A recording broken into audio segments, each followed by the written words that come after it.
दोस्तों, स्वागत है आपका मेरे YouTube चैनल पर। आज मैं लेकर आई हूँ आपके लिए नई सब्जेक्ट की वीडियो जो है आपका सोशियोलॉजी। जी हाँ, जो सोशियोलॉजी जो आपका हेल्थ एजुकेशन ऑफिसर्स में आता है वो मैं आप लोग के लिए लेकर आई हूँ। तो आज का टॉपिक है आपका महामारी विज्ञान, क्या एपिडेमियोलॉजी। तो शुरू करते हैं। पहला क्वेश्चन है, एपिडेमियोलॉजी का मुख्य उद्देश्य क्या है? क्या एपिडेमियोलॉजी का मुख्य उद्देश्य है? तो वह रोगों का वितरण एवं निर्धारकों का अध्ययन। क्या है? रोगों का वितरण एवं निर्धारकों का अध्ययन। महामारी विज्ञान स्वास्थ्य विज्ञान की वह शाखा है जिसके अंतर्गत किसी विशेष जनसंख्या में रोगों और स्वास्थ्य संबंधी स्थितियों के वितरण और उनके निर्धारकों तथा कारकों का अध्ययन किया जाता है ताकि स्वास्थ्य समस्याओं को नियंत्रित और रोका जा सके। नेक्स्ट क्वेश्चन आता है, फादर ऑफ मॉडर्न एपिडेमियोलॉजी किसे कहा जाता है? किसे कहा जाता है फादर ऑफ मॉडर्न एपिडेमियोलॉजी? तो वो कहा जाता है जॉन स्नो को। किन्हें? Jon Snow. जॉन स्नो को फादर ऑफ मॉडर्न एपिडेमियोलॉजी कहा जाता है। आधुनिक महामारी विज्ञान का जनक माना जाता है। ये 1854 कौन? जॉन स्नो ने लंदन के सोहो इलाके में फैले हैजा के प्रकोप के दौरान एक ऐतिहासिक अध्ययन किया था। 1854 में उन्होंने मामलों का मानचित्रण किया, मैपिंग किया और पाया कि संक्रमण का मुख्य स्रोत एक सार्वजनिक वाटर पंप है। क्या है? ब्रॉड स्ट्रीट पंप का दूषित पानी था, उसका गंदा पानी था। उनके इस वैज्ञानिक और डेटा आधारित दृष्टिकोण ने सिद्ध किया कि हैजा दूषित पानी से फैलता है, जिससे आधुनिक महामारी विज्ञान और जन स्वास्थ्य के तरीकों की नींव पड़ी। नेक्स्ट क्वेश्चन आता है, इंसिडेंस किसे दर्शाता है? क्या? इंसिडेंस दर्शाता है किसी अवधि में नए रोगियों की संख्या की। एक टाइम है तो कितने नए रोगी हैं उनकी संख्या दर्शाता है। इंसिडेंस घटना दर और नए मामलों की दर किसी निश्चित समय अवधि के दौरान किसी विशेष जनसंख्या में सामने आने वाले केवल नए मामलों की संख्या को दर्शाता है। यह किसी बीमारी के फैलने की गति और नए जोखिमों को मापने में मदद करता है। नेक्स्ट क्वेश्चन आता है, प्रिविलेंस का क्या अर्थ है? क्या है? प्रिविलेंस का क्या अर्थ है? प्रसार और व्यापकता का क्या अर्थ है? तो वह किसी समय पर कुल रोगी, पुराने प्लस नए, मतलब वो तो केवल जो सिविलेंस था वो तो केवल नए था, और प्रिविलेंस किसी समय पर कुल कितने रोगी हैं, पुराने प्लस नए। किसी निश्चित समय अवधि में किसी विशेष जनसंख्या के भीतर मौजूद बीमारी के सभी मामलों, पुराने और नए दोनों के अनुपात को दर्शाता है। यह दर्शाता है कि बीमारी का समाज में कुल कितना बोझ है, कि किसी बीमारी का समाज में कुल कितना बोझ है। नेक्स्ट क्वेश्चन आता है, एपिडेमियोलॉजिकल ट्रायंगल में कौन सा घटक शामिल नहीं है? क्या एपिडेमियोलॉजिकल ट्रायंगल में कौन सा घटक शामिल नहीं है? तो वह है वैक्सीन। कौन सा? एजेंट भी है, होस्ट भी है, एनवायरनमेंट भी है, वैक्सीन। एपिडेमियोलॉजिकल ट्राइड जो महामारी विज्ञान त्रिकोण है किसी बीमारी के फैलने और उनके कारणों को समझने का पारंपरिक मॉडल है। इसमें मुख्य रूप से 3 घटक शामिल होते हैं। आपका एजेंट है, होस्ट है और एनवायरनमेंट है। एजेंट आपका कारक है, वह सूक्ष्मजीव या तत्व जो बीमारी पैदा करता है, जैसे वायरस, बैक्टीरिया। होस्ट वह जीव, मनुष्य या जानवर जिससे बीमारी पनपती है या जिससे संक्रमण होता है। एनवायरनमेंट बाहरी स्थितियाँ जैसे जलवायु, स्वच्छता, प्रदूषण, सामाजिक परिस्थितियाँ जो कारक और मेजबान को आपस में मिलने या बीमारी फैलने में मदद करती हैं। वैक्सीन क्या है? यह इस त्रिकोण का मूल घटक नहीं है, बल्कि यह होस्ट को बीमारी से बचाने या रोकने के लिए इस्तेमाल किए जाने वाला एक हस्तक्षेप है, एक इंटरवेंशन है। नेक्स्ट क्वेश्चन आता है, कोहोर्ट स्टडी किस प्रकार का अध्ययन है? क्या कोहोर्ट स्टडी किस प्रकार का अध्ययन है? तो यह ऑब्जर्वेशनल एनालिटिकल। क्या है? Observational analytical. कोहोर्ट स्टडी एक ऑब्जर्वेशनल एनालिटिकल है, अवलोकनात्मक विश्लेषणात्मक अध्ययन है। शोधकर्ता प्रतिभागियों में कोई बदलाव या हस्तक्षेप नहीं करता, बल्कि केवल अवलोकन करता है। क्या करता है? केवल ये अवलोकन करता है, ये कोई हस्तक्षेप या बदलाव नहीं करता। एनालिटिकल क्या करता है? यह अध्ययन जोखिम कारक और बीमारी के बीच के कार्य कारण संबंध का विश्लेषण करता है। कोहोर्ट स्टडी में लोगों के एक समूह को उनकी एक्सपोजर स्थिति, जैसे धूम्रपान करने वाले वर्सेस धूम्रपान ना करने वाले के आधार पर समय के साथ आने वाले आगे ट्रैक किया जाता है कि उनमें क्या बदलाव हैं, जो धूम्रपान करते हैं या धूम्रपान नहीं करते, ताकि यह देखा जा सके कि इस समूह में बीमारी विकसित होती है। नेक्स्ट क्वेश्चन आता है, केस कंट्रोल स्टडी में किस माप का प्रयोग किया जाता है? किसमें? केस कंट्रोल स्टडी में। तो वो किया जाता है ऑड्स रेशो का। किसका? ऑड्स रेशो का प्रयोग किया जाता है। केस कंट्रोल स्टडी में जोखिम कारक और बीमारी के बीच के संबंध को मापने के लिए, कि जो एक्सपोजर है और आउटकम है उसके बीच के संबंध को मापने के लिए ऑड्स रेशो का प्रयोग किया जाता है। क्या कारण है ऑड्स रेशो का प्रयोग करने का कारण?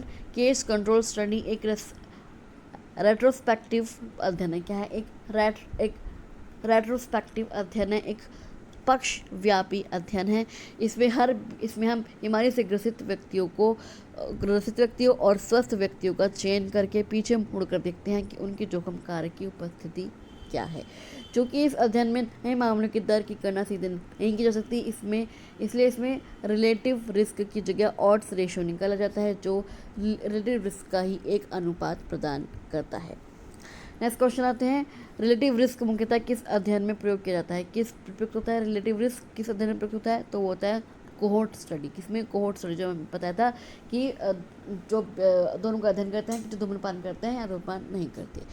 रिलेटिव रिस्क क्या है? जोखिम कारक के संपर्क में आए समूह और संपर्क में ना आए समूह के बीमारी में विकसित होने की दर की तुलना करता है, कि जो exposure incidence in expose group divided by incidence in unexposed group. Cohort study में इसका प्रयोग क्यों होता है? कोहोर्ट स्टडी एक प्रोस्पेक्टिव अध्ययन है जिससे हम लोगों के स्वस्थ समूह को लेकर समय के साथ उनका पीछा करते हैं। इससे हम दोनों समूहों में नए मामले की सटीक गणना मिलती है, जिसके आधार पर सीधे रिलेटिव रिस्क निकाला जा सकता है। नेक्स्ट क्वेश्चन आता है, एपिडेमिक का क्या अर्थ है? किसका? एपिडेमिक का। तो एपिडेमिक का अर्थ है अपेक्षा से अधिक रोग के मामलों का अचानक बढ़ना, कि हमें उम्मीद नहीं थी, वो रोग बढ़ गई, महामारी आ गई। किसी विशिष्ट समुदाय या क्षेत्र में किसी बीमारी के मामलों की संख्या में सामान्य या अपेक्षित स्तर से अचानक और अत्यधिक वृद्धि होना क्या कहलाता है? एपिडेमिक कहलाता है। किसी विशिष्ट क्षेत्र या जनसंख्या में बीमारी का निरंतर और अपेक्षित स्तर पर बने रहना, जैसे भारत के कुछ हिस्सों में मलेरिया। और कौन कौन से स्तर हैं बीमारियों के? वो है एक आपका पेंडेमिक। पेंडेमिक क्या है? जब कोई एपिडेमिक कई देशों, महाद्वीपों या पूरी दुनिया में व्यापक रूप से फैल जाती है, जैसे कोविड-19 आया था। एपिजूटिक क्या होता है? पशुओं में अचानक बड़े पैमाने पर बीमारी का फैलना, ऐसे पशुओं में स्वाइन फ्लू फैल जाता है। स्पोरेडिक क्या होता है? स्पोरेडिक होता है किसी बीमारी के छिटपुट या अनिश्चित मामलों का कभी कभार सामने आना। नेक्स्ट क्वेश्चन आता है, पेंडेमिक का उदाहरण कौन सा है? निम्नलिखित में से कौन सा है? डेंगू एपिडेमिक है, थायराइड भी, मलेरिया भी, पर कोविड-19 आपका पेंडेमिक है। क्यों है? क्योंकि ये पूरी दुनिया में आपका फैला था। जब कोई संक्रामक बीमारी या किसी एक क्षेत्र या देश तक सीमित न रहकर विश्व के कई देशों, महाद्वीपों तथा विशाल आबादी में बड़े पैमाने पर फैल जाती है, उसे कहते हैं पेंडेमिक। जैसे आपका कोविड-19 का प्रसार वैश्विक स्तर पर हुआ था और विश्व स्वास्थ्य संगठन WHO ने मार्च 2020 में इसे आधिकारिक तौर पर पेंडेमिक घोषित किया था। नेक्स्ट क्वेश्चन आता है, एंडेमिक रोग का उदाहरण कौन सा है? एंडेमिक रोग का कौन सा है? मलेरिया, कोविड-19, बर्ड फ्लू या फिर SARS। तो इसका है मलेरिया, क्योंकि कुछ क्षेत्रों में फैलता है मलेरिया। एंडेमिक जब कोई बीमारी किसी भौगोलिक क्षेत्र या विशेष जनसंख्या में निरंतर और अपेक्षित रूप स्तर पर बनी रहती है, तो उसे एंडेमिक कहा जाता है। जैसे आपका मलेरिया दुनिया के कई उष्णकटिबंधीय और उप उष्णकटिबंधीय क्षेत्रों जैसे अफ्रीका और भारत के कुछ हिस्सों में हमेशा मौजूद रहता है। इन क्षेत्रों में इसके मामले लगातार और एक अनुमानित दर से आते रहते हैं। नेक्स्ट क्वेश्चन आता है, स्क्रीनिंग टेस्ट का मुख्य उद्देश्य कौन सा है? किसका? स्क्रीनिंग टेस्ट का। रोग का उपचार, रोग की प्रारंभिक पहचान। तो क्या है उद्देश्य? रोग की प्रारंभिक पहचान। स्क्रीनिंग टेस्ट का प्रयोग क्यों किया जाता है?